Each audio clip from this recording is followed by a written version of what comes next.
Hey, welcome, welcome, welcome. We're back. So, everybody, welcome back to the channel. Been a while, but this will be kind of an update. And you've noticed from the title, I'm sure at this point, I don't know what the title's going to be, but it'll be something about the workshop here. So this is going to be, I know going back in an old video, I discussed what we're going to be doing here in the future. So welcome to the Buck and Ball Woodworks. So besides my other projects, making pipe racks, I still got a couple here in oak I never finished. And I want to work on some Civil War chairs, probably make some more lanterns, a lantern there. But this is going to be the first episode of the new project, the Brown Bess project. So, in case you haven't heard, I'm going to be dabbling in some new reenacting.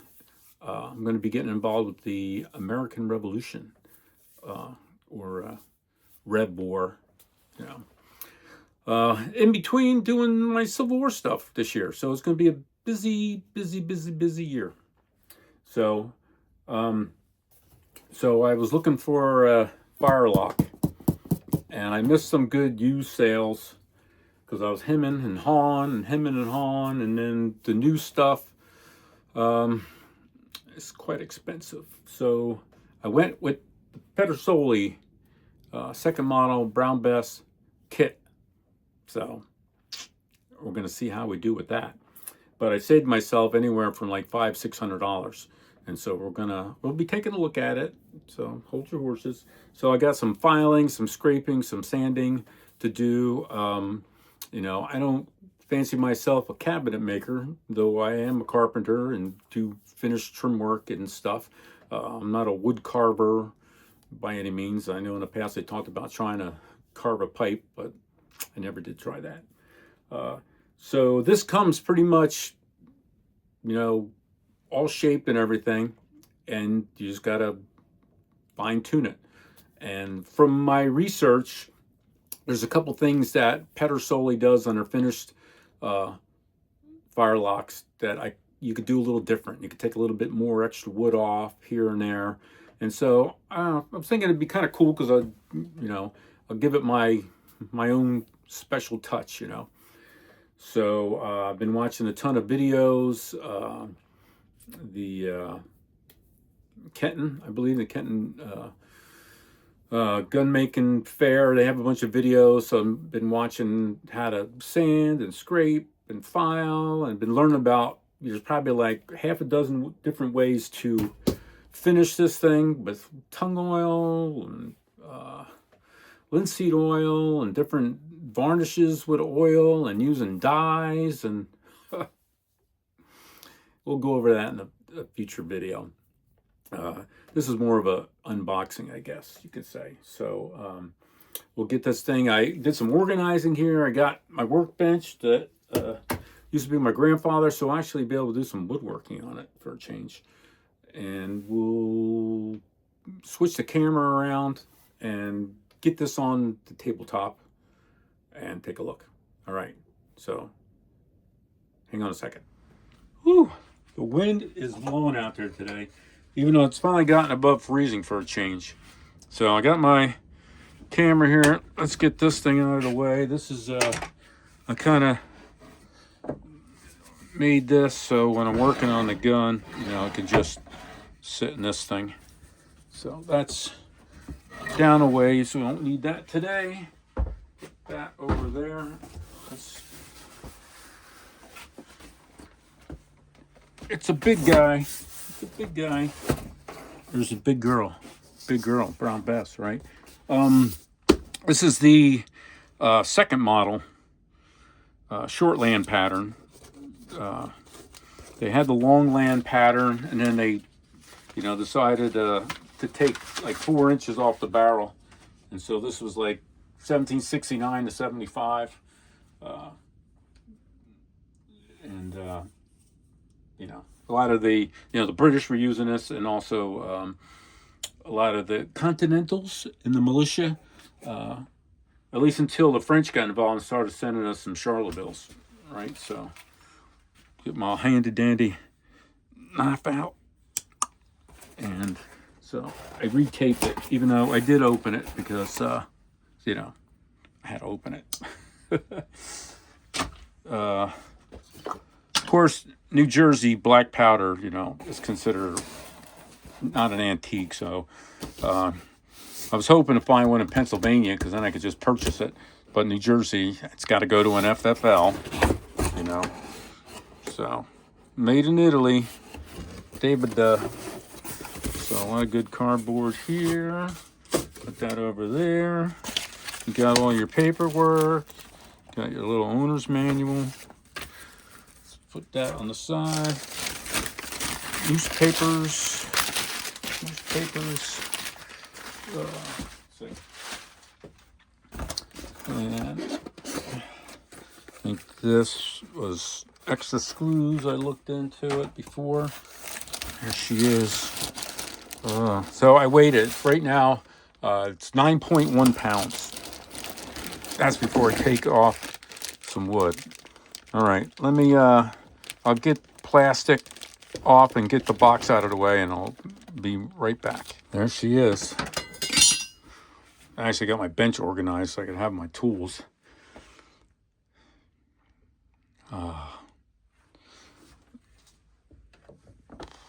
Not a lot of room moving around. Let me detach it from the mothership here.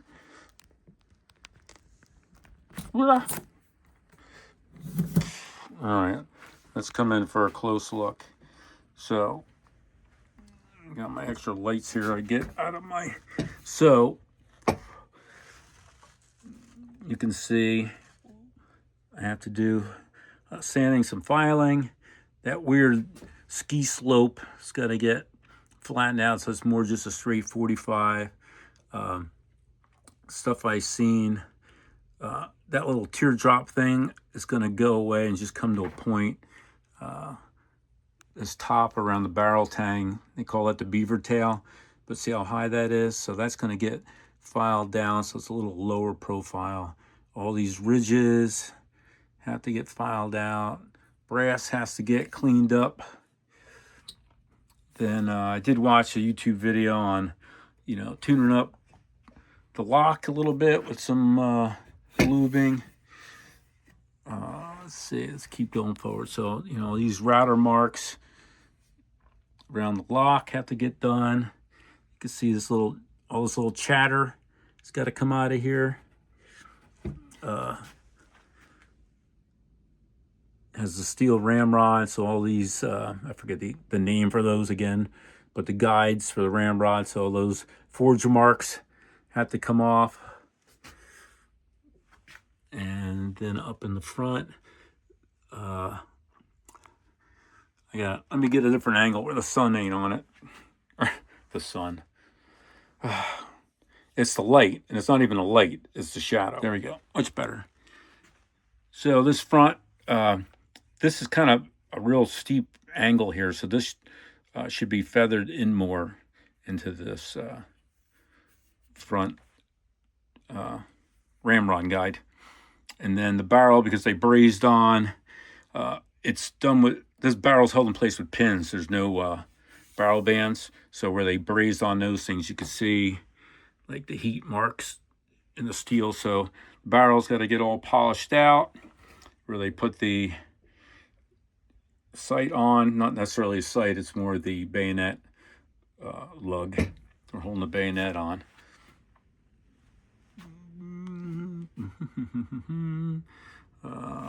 Let's take a look at the other end, and this will be video for my own for my own use as well, to see how it looks when it started. You can see, so the butt plate's a little short, a little smaller, so all this wood has to be taken down. I should have me a pointer right here. All this has to be taken down. Butt plate needs to get polished up. Trigger guard looks like they did a pretty good job on already. And same thing, all this needs to get sanded in. So I'm like, I could handle it. And in the end, it is just sanding. I'm actually more worried about finishing it. So I plan, there's a cabinet woodworker shop out in Mooreston that I'm going to visit, and they have, this is mahogany, walnut. So I'm going to get some scrap walnut to be able to practice when it comes time to do how I'm going to finish off the stock. Yeah, so this baby's big 75 caliber. So you can see that little discoloration that I have to polish out. I wanted to flip it over. Let's see if I can, this ain't gonna work. Let me try this again. There we go. So you can see all those lines from their CNC router machine. All that's got to get taken down. I think it'll be cool, kind of have my own personal touch. Polish up the plate. So clean all up. This area is shaped well because they have this little swell. It's kind of like where you're doing the grip on the front. This area is pretty good. So welcome to the Brown Bess project.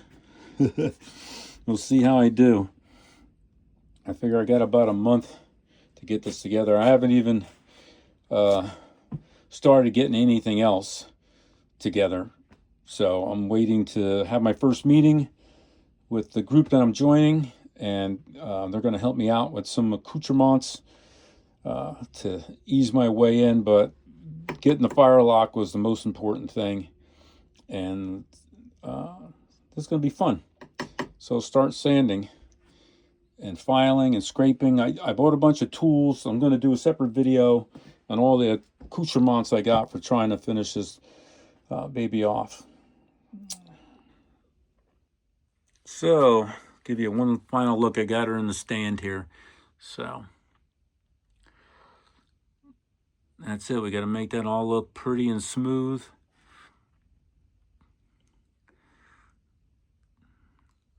If I get going, I'll go over the nomenclature of everything. But this is what she looks like.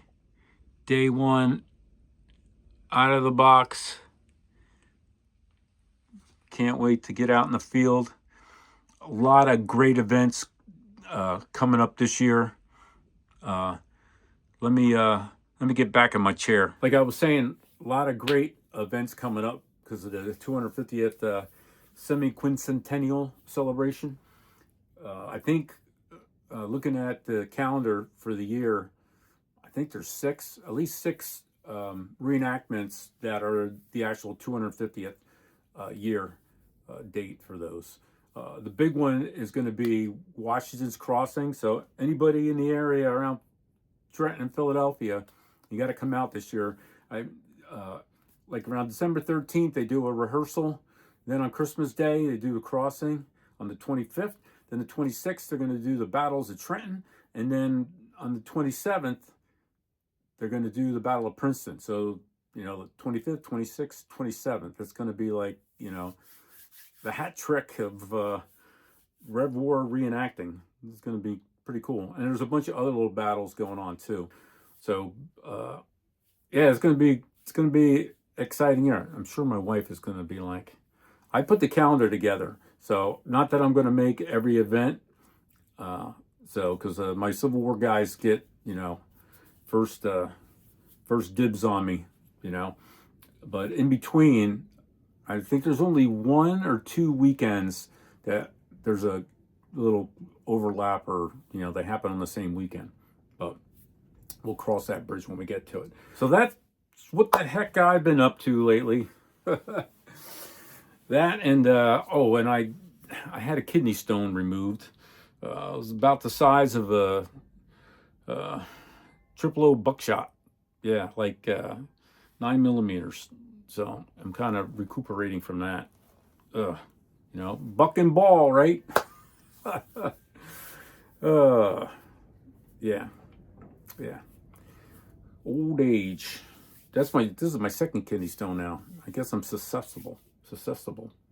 Well, that's easy for you to say. All right. Hey, thanks for hanging around and being available to watch this video. So, Buck and Ball Woodworks. We're gonna do a bunch of projects coming up this year. This is the main baby, though. This is the main baby. So, Kevin Jersey Blue here. Good to be back. Hopefully, you know, maybe I get a video out every couple weeks as I work on this thing. Keep an eye out. Next video, I'm going to go over all the bits and pieces I have. They're kind of, things are spread out at the moment. Hope I can find everything. So, all right. Well, with that, I'll leave you guys. Hey, I know it's winter and it's been cold. It's been a cold one, but, you know, get out there, enjoy yourselves, and stay safe. All right. We'll catch you in the next one. Oh, and real quick, if you made it all the way to the end of this video, I'm going to throw in a little slideshow of close-up pictures that I have taken, just so we have them to compare at the end when I'm done. All right. See you all later.